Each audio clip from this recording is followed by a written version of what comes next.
I purchased this heater from Amazon. It was a used, but it said that it had only minor damage. I bought the one with minor damage. I don't consider no feet at all. There are no feet at all on this heater.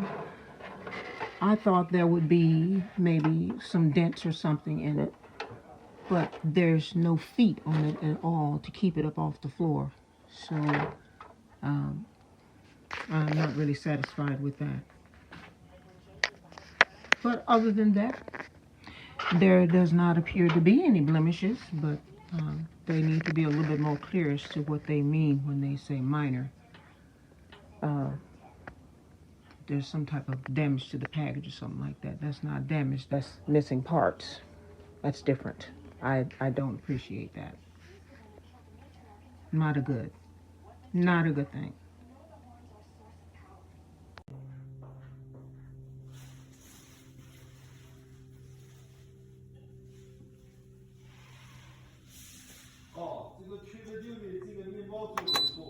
Mm.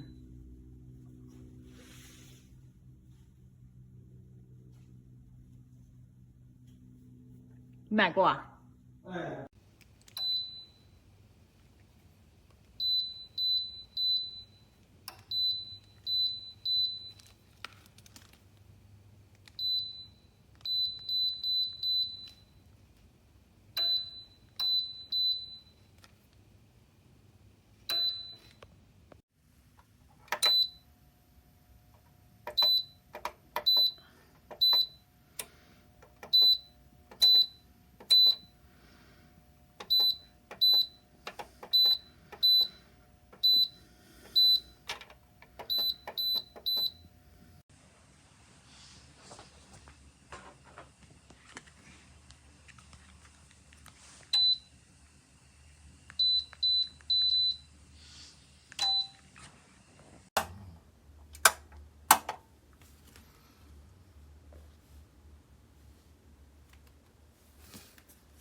？It's when a human